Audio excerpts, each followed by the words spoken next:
So, as yesterday we discussed on OSI layers, so today we'll continue the protocols.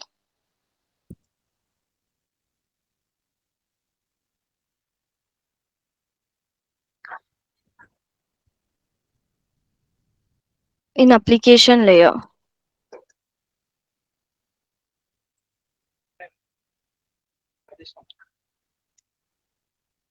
so we have HTTP, HTTPS, and DNS, DHCP, FTP.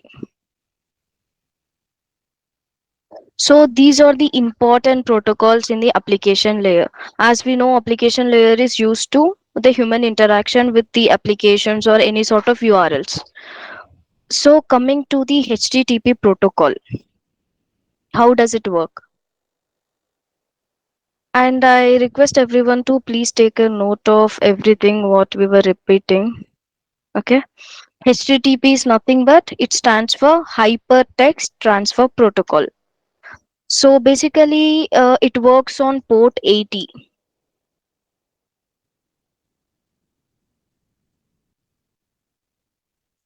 Port 80. That is TCP port 80. So HTTP stands on Hypertext Transfer Protocol. So what is the use of this? So HTTP is nothing but, for example, if you're browsing some URL without secure, like HTTP URL. Let me give you an example of that URL. So I just took example.com. It is a not secure. So HTTP is nothing but it is a not secure URL. If you could see, I just browsed this example.com to retrieve the data from example.com, which is not secure. This URL is something HTTP URL, not a HTTPS URL. For example, if you could see here, I just copied HTTP colon slashes and example.com. So this is a HTTP URL which is a not secure URL and which works on TCP port 80. Coming to HTTPS, for example, if you're browsing facebook.com, Facebook.com, if you could see here, you notice it is a not secure for the example.com, which is HTTP. And coming to Facebook.com, if you could see this symbol, this means it is a HTTPS. HTTPS is nothing but Hypertext Transfer Protocol, but here secure. That S stands for Hypertext Transfer Protocol, and here the S will be added. S is nothing but secure, and this works on port 443, and this is also TCP. Okay, if I go to facebook.com, we could see a connection is secure, the lock symbol. And if I open this, we could see the certificate. The certificate, the facebook.com is hosted by digital cert. Okay, we could see the certificate of any secure websites, and that we cannot see on HTTP URLs. There will be no certificate here for the HTTP because it is not a secure URL. And coming to the HTTPS, it is a secure protocol. That is the reason why we are able to view the certificate. That is the reason why, and it also works on port 443. And as I mentioned, I requested everyone to just install the Vaishak on their tools, right? So let me show you one live packet capture for example.com. 1 minute. So I just close my Vaishak and I'm just reopen it again. So this is the Vaishak tool. I hope everyone knows it. And if you doesn't know, this is a tool. We could see the traffic is flowing here. The Wi-Fi. Right now I'm connected to the Wi-Fi. Okay, my home Wi-Fi, and I could see that the Wi-Fi adapter here. So I'm selecting my Wi-Fi adapter. If you need to double click on that, and here we could see the packets are capturing whatever the applications are running in background on my device. Those are capturing. I'm just refreshing this example.com, or else let me browse in a new tab. Okay, I'm browsing example.com, which is not secure. I'm just stopping the capture so that the example.com should be captured here in the Wireshark, because I started the packet capture before I'm replicating or before I'm browsing the URL. So here we let me search with a filter called frame contains colon open double quotes open example.com and double quotes closed. Okay, I'm just entering, and here we could see there is a destination port 80 and it is on HTTP protocol. We could not see HTTPS because it is not a secure protocol. Okay, and here we could see a get request. That is what I just want to tell. And also here, do you have any questions on this? Because we could see only port 80, but here we were nowhere we are seeing on the screen this traffic belongs to example.com, but I filtered with example.com, I got these capture. And we could see if I drop down this hypertext transfer protocol, we could see the host name called example.com, and the HTTP method is get request method. So yeah, let me come back to this class again. So HTTP request methods. Okay, we have HTTP request methods.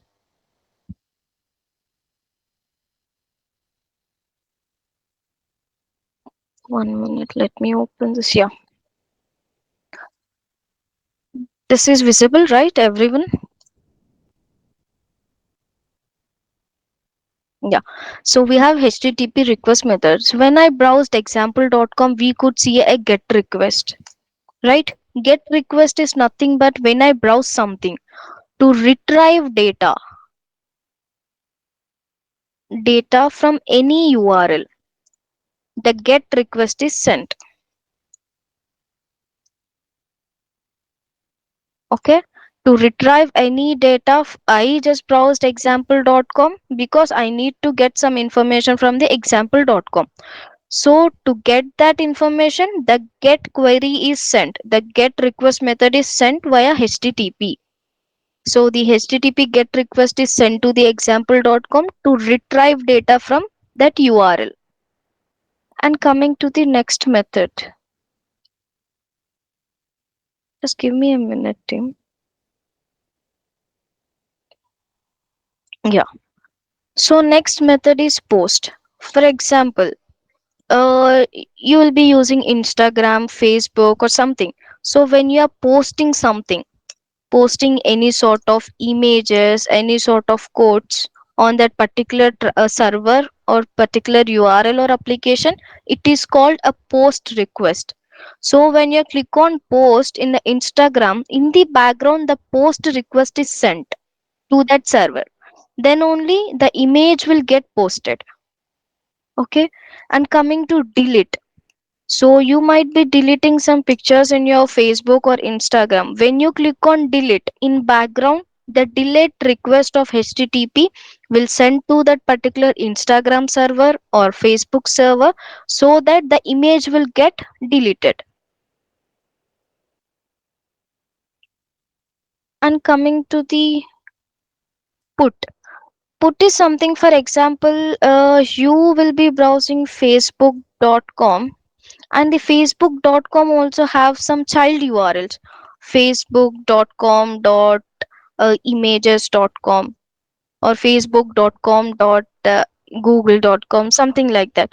So when the put request is sent for the facebook.com, this also gives a request to other child URLs. Okay. And coming to the connect method,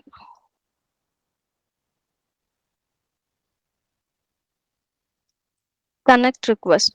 Connect is used when we are using a proxy just to tunnel the traffic. just to tunnel the request. Proxy is nothing but, so yeah, I have my device here. This is my PC. Okay. And here in between, I'm using some proxy. For a security purpose, I'm using proxy. And this is facebook.com. To reach this facebook.com, first I need to send a request to proxy. Then only proxy will hide my identity and will share that request to the Facebook server. Okay.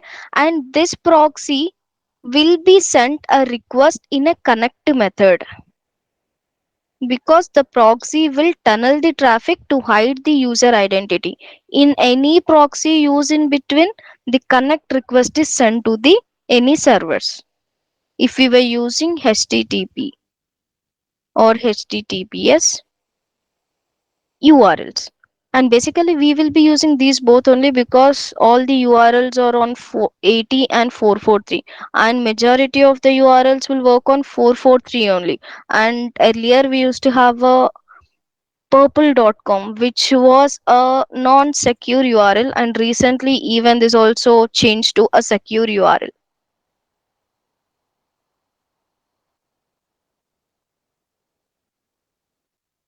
Till here it is clear for everyone. Okay. And also I just want to show you the 1 minute.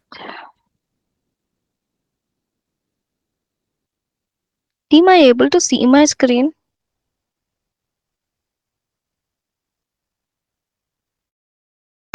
Okay. No, no. No, it is not visible.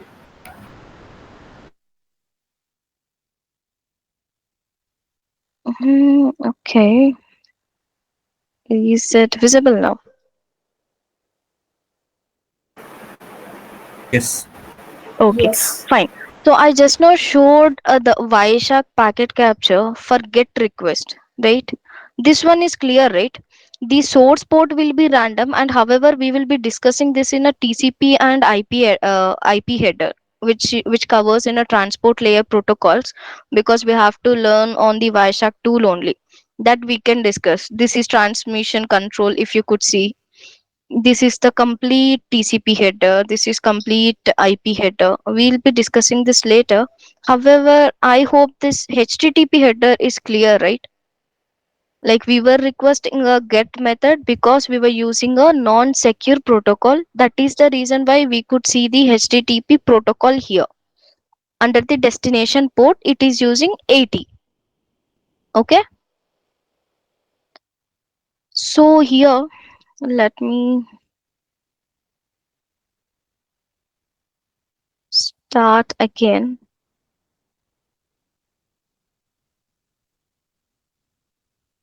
Now I started capturing for facebook.com because it is a secure URL.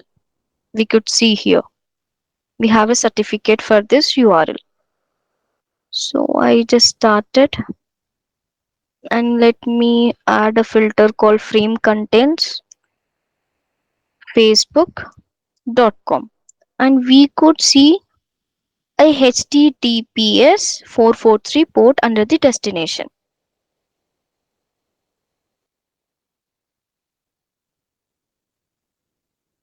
So as this is a HTTPS secure 443 URL, we could see that name of the facebook.com in the client hello. We can discuss this in the SSL handshake because this needs to be covered in the presentation layer. I'll cover this in the presentation layer regarding the SSL handshake. And this TCP we will be covering in the SYNAC will be covering in the the transport layer. I just want you to show how the HTTP and HTTPS we can see in the Wireshark, the destination port and the HTTPS and HTTP.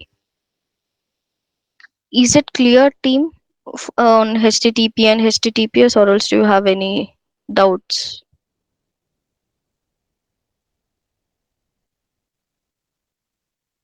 All good, Yeah, madam. it's clear. Okay, fine. Explain. And I request everyone to install the Wireshark. As I used a filter called frame contains two quotes open any URL, whatever you're browsing, facebook.com. Just try to understand what all are the parameters included in that. Okay, so let us start with DNS now. Just give me a minute.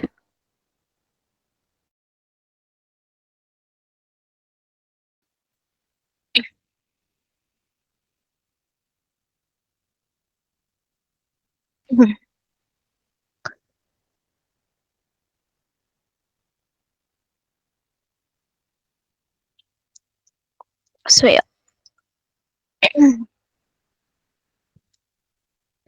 DNS. DNS stands for domain name system. Server or system. Yeah, system or server. And it uses port 51. U- UDP Sorry, 53. 53. 53. Yeah. So what is the use of DNS? Does anyone have any idea on this? Okay. So DNS is Website or host name. Mhm. Yeah, exactly. So DNS is something, for example, humans will be able to remember the names like Anil something. So we will be able to remember the names. We are not familiar with the IP addresses. We will be not be able to remember the IP addresses of any URL because different URLs have different types of IP address. So if we are browsing facebook.com, that facebook.com should have an IP address to so that the device can recognize.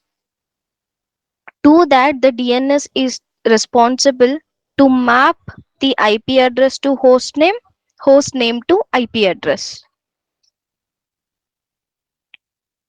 DNS maps.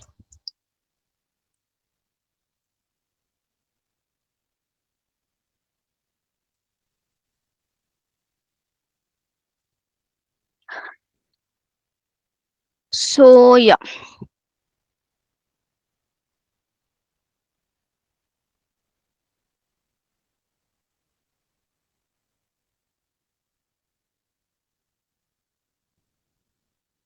DNS. So this is my PC and I want to request facebook.com. The first and important step to access the facebook.com is DNS resolution. Okay, DNS resolution is nothing but my PC have a facebook.com name, but I need to know what is the IP address of facebook.com. Then only my machine will be able to communicate with the server. How I'll be getting the IP address of facebook.com? So my client, my device will send a query, a DNS query to local server or local cache. Okay, local server or local cache is nothing but your ISP provider, you can say, and also your device cache. You might be using facebook.com from long time and you will be having the IP address stored in your device in cache.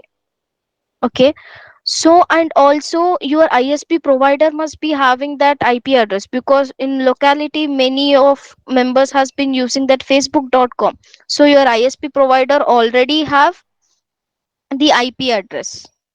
Okay, so the DNS query first sent to the local server or cache.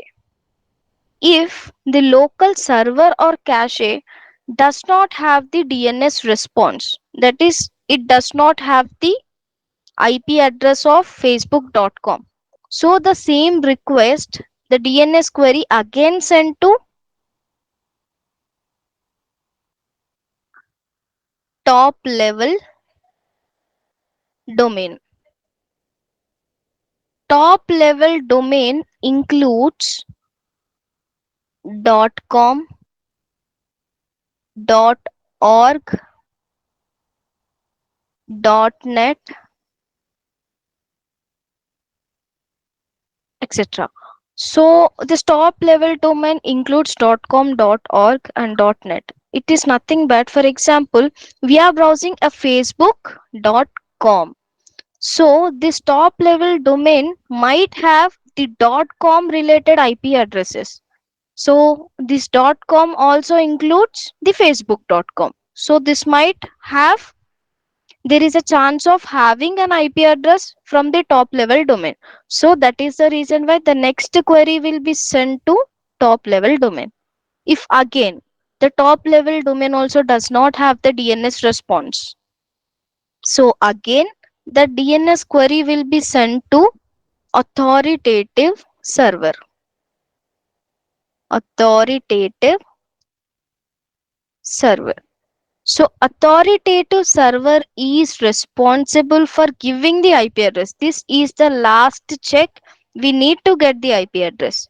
So if this doesn't have, there is no chance also not to having an IP address with authoritative server. So this is a final check where we will be getting an IP address. Understood? So first query will be sent to local cache or server. This cache or server might be your device cache or your ISP, Internet Service Provider. And the second query will be sent to top level domain, which includes .net, .com, .org, etc. And coming to the last, authoritative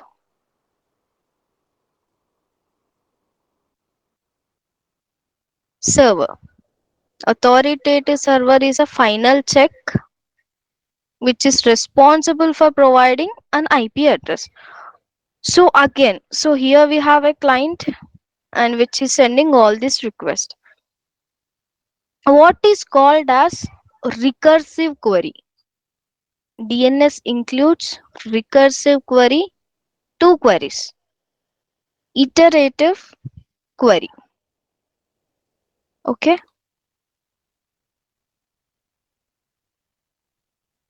DNS includes two queries, recursive,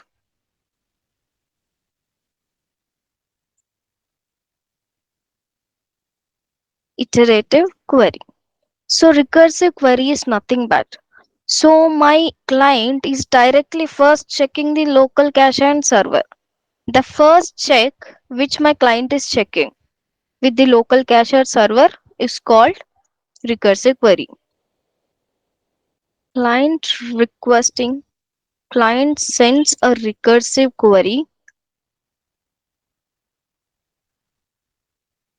to the local server or cache is called recursive query. And if the local cache or server does not hold the IP address of facebook.com, again the same query is sent to other servers. That is called iterative query. The same query will be sent to other servers to get an IP address is called iterative query. I hope everyone is noting down, right? Taking notes.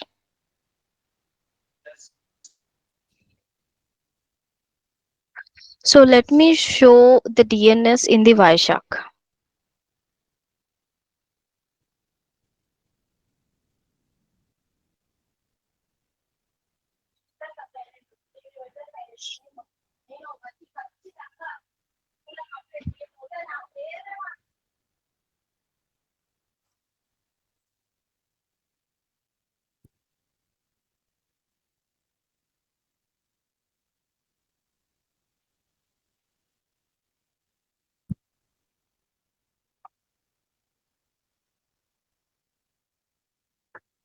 Just give me 2 minutes, guys.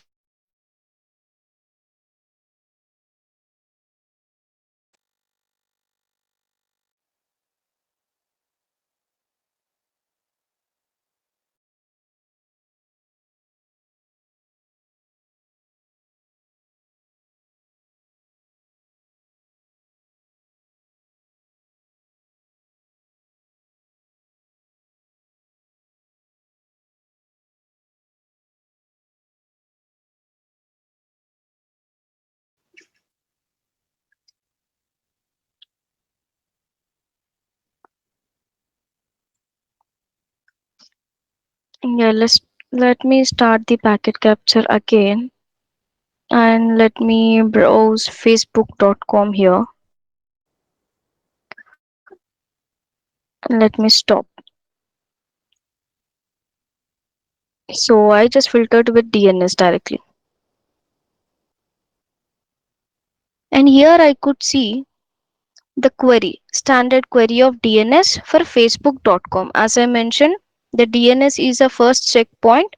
First, the DNS resolution should be happen. Then only next we can communicate. We can establish a communication with the TCP protocol and the SSL for secure communication to the facebook.com. So once the DNS query is generated to the facebook.com, and here we could see, as I mentioned, right, this is a recursive query. Now we could say this is a recursive query because this 192.168.29.92, this is my device IP, and 192.168.29.1, it is my ISP IP. Okay, so let me show you that here.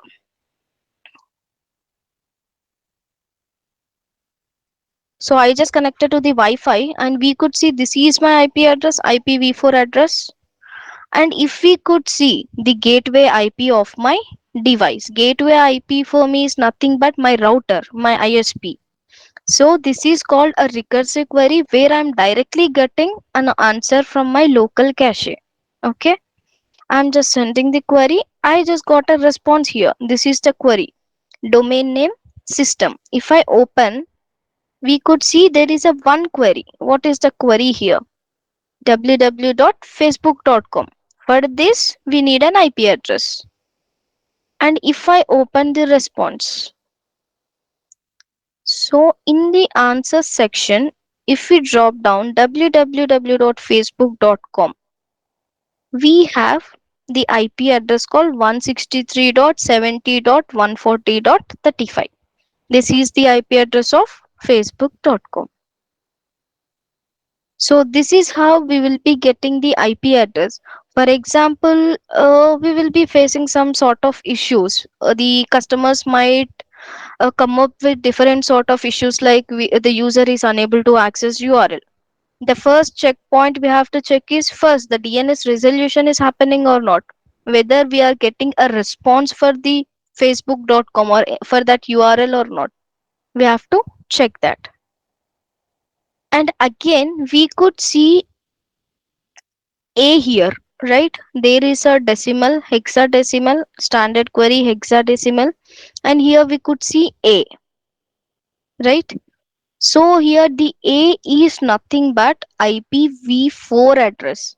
If we could see A here in the DNS, that means it is an IPv4 address.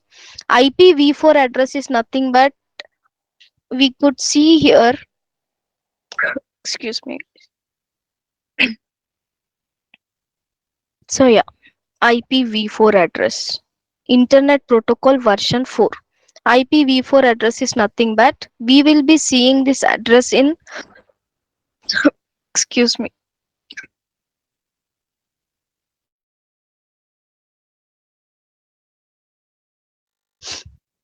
Sorry guys.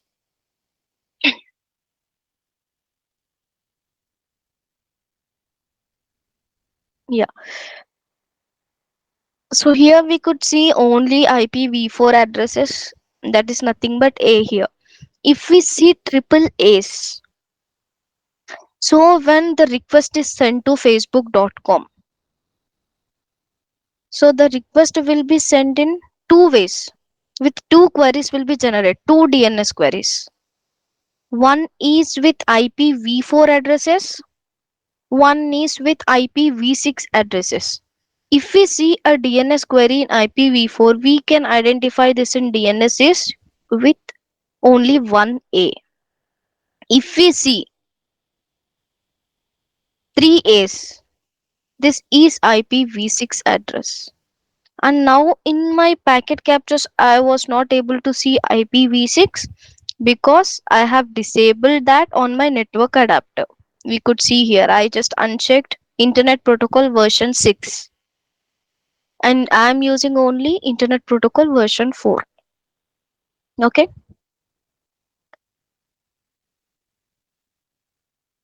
Is DNS is understood, or else do you guys have any sort of queries?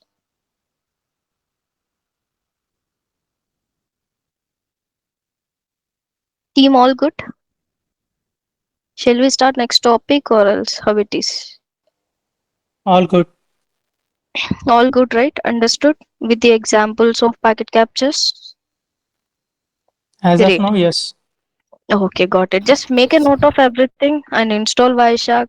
Just quickly browse something, some or the other URLs, and filter it and just check the flow. Okay, let me reshare my screen again and let us start. So this is DNS flow, and let me start with protocol DHCP. Does anyone have idea on DHCP? Automatic assignment of IP settings. Exactly, you're right. So my I have one device. This is my client. Client is nothing but my device. So I have device, but I don't have an IP address. I need an IP address to communicate with any servers. So that only the server will be able to identify me and share me the data which is required to me.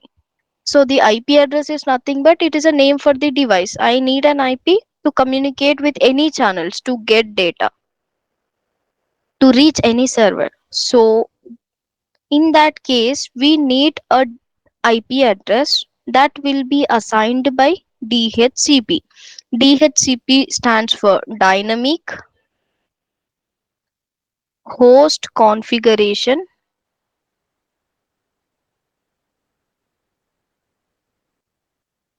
Protocol. Okay, and this works on port.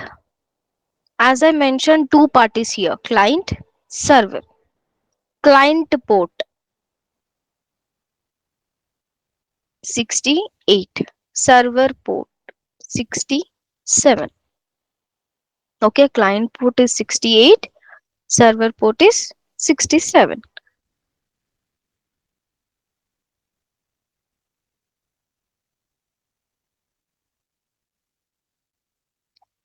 And how the client and server will communicate to get an IP address for the client here. Okay, how this process happens is there is a process called DORA. DORA is nothing but a process to get an IP address for the client device. So D stands for discover message. Discover. The client will send a discover message to the server. Okay. In this discover message, the client asks, I need an IP address. It will ask an IP address to the server. So the server will send offer. O stands for offer. Offer to the client. Okay, I have this list of IP address. It will send a list of IP address to the client in the offer message. So next, the client again will send a request method. So here in the request method, the client will shortlist one IP. It will select one IP and it will send a request for that IP to the server. Okay, I have shortlisted this IP. I just want to use this IP address from the list which you have been provided. And coming to the last, that is acknowledgement. So the server will acknowledge, okay, you can use that IP address. That will be sent by the server to client. So when the client is sending a discover message, This will be a broadcast message. Broadcast is nothing but it will send to all the DHCP servers.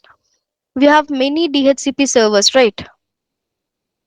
So it will be sent to DHCP1, DHCP2, DHCP3 and 4. Okay.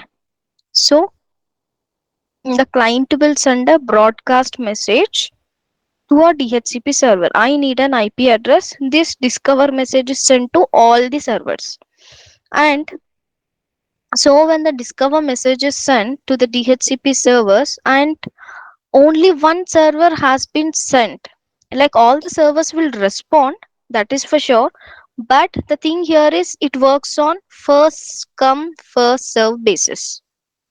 Whatever comes first, that IP will be taken by the client. Okay. So what about the other IPs which is sent by other DHCP servers?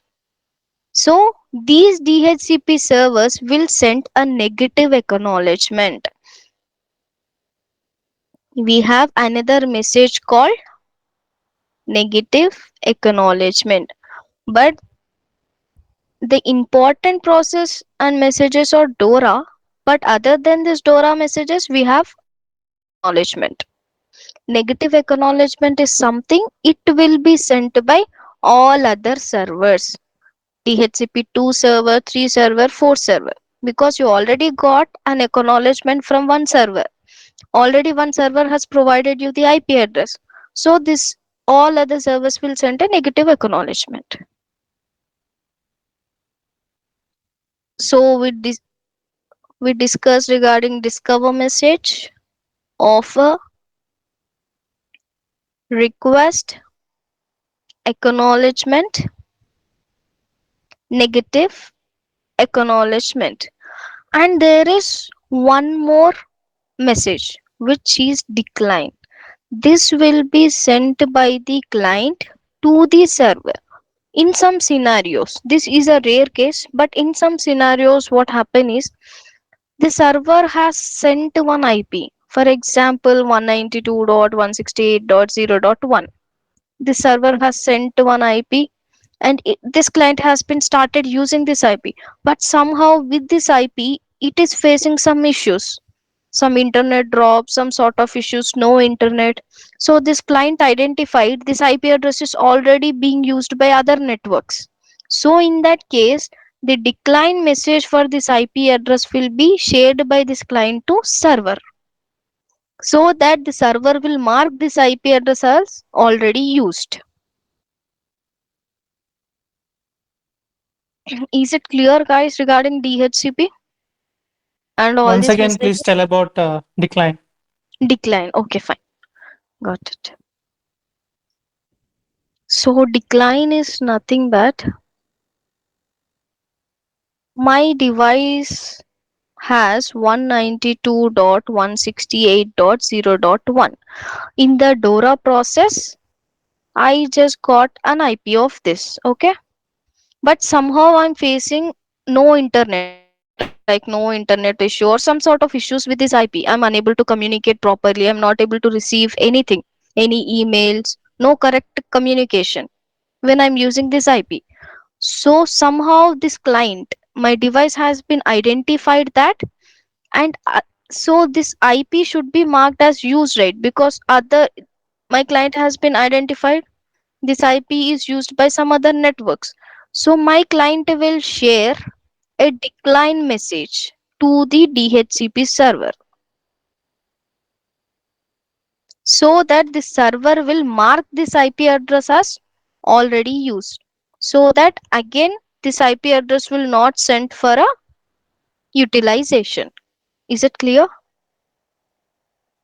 Yes. Yeah.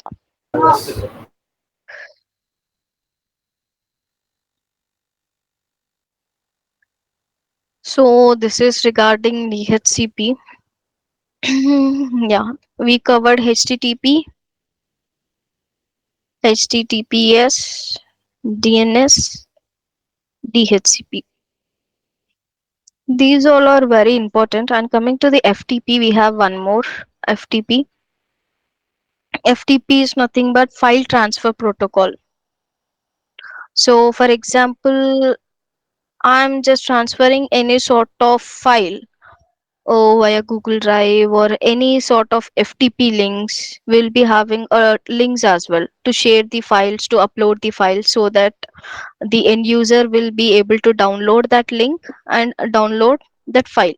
So to work in background, this FTP will be responsible for this transfer of any files. This is not so important, but however, when we were transferring something, any files, the FTP is responsible. And this works on port 20 and 21. Okay. And we have seen all this in Wireshark, HTTP, HTTPS, and DNS. DHCP is something we have to configure it, but however, we will be seeing same messages in the DHCP process. Like discover message will be sent, of acknowledgement. We will be seeing all this in the Wireshark. In the same way, FTP also. The majorly important is these things, these four. And let me show you this DHCP here.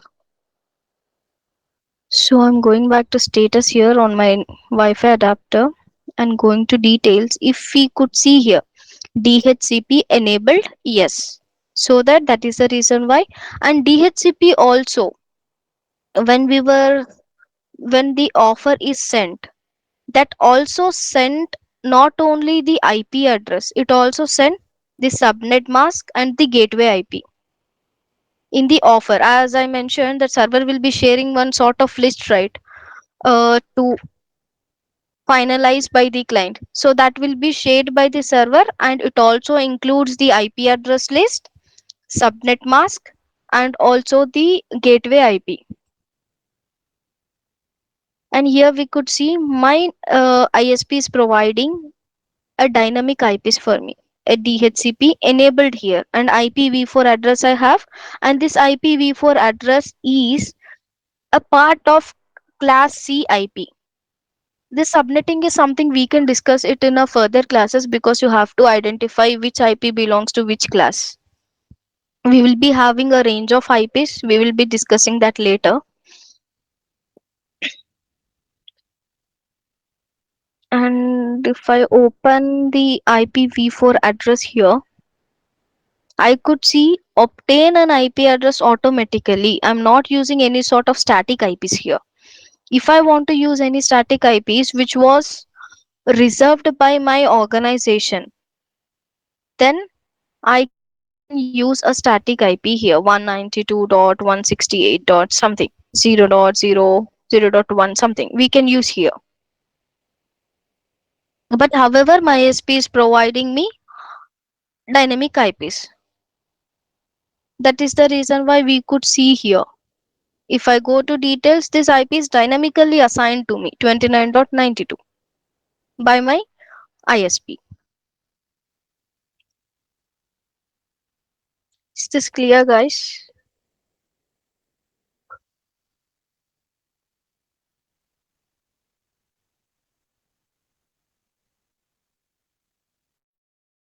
Team, if you have any sort of queries, you can ask me here.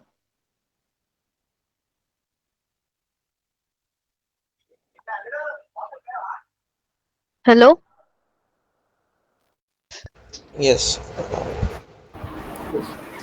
Okay. So today we covered the application layer, and coming to the presentation layer, we have a important protocol called SSL. It is a secure socket protocol. We have to secure socket layer protocol.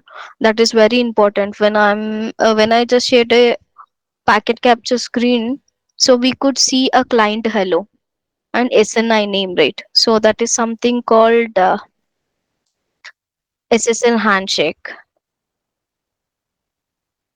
and we can discuss that in later classes. However,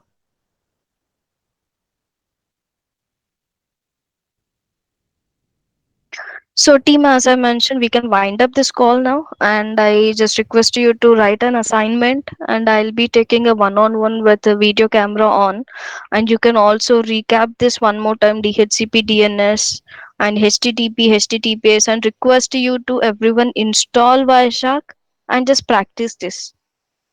And I might also check that. Okay, just browse different types of URLs, at least 5, and just make a note of it, and just let me know what you have been identified from the Wireshark packet captures. Okay, and if you have any sort of queries, you can make a note of it and just email to Bhavani so that she will send an email to me. Okay. Okay. Yeah. As Bhavana, you told just now regarding A as IPv4 and AAA as IPv6. Mhm. What are those records? Or Yeah, those are records. That is what we can discuss that in our later classes. So we will be having a records. we Uh, can we can say as AA or only AAA for IPv6. you can say double A DNS double A record. Okay. Yeah, that is only for an identification. However, Okay. yeah, and most of the cases will these days we are not relying on IPv6, but others are mainly relying. But when we were using any sort of proxy in between, we have to disable on IPv6. It's based on the proxy settings. So that is the reason why in our organization we are not using that. However, in future we might be using IPv6 addresses as well. Okay. Thank you.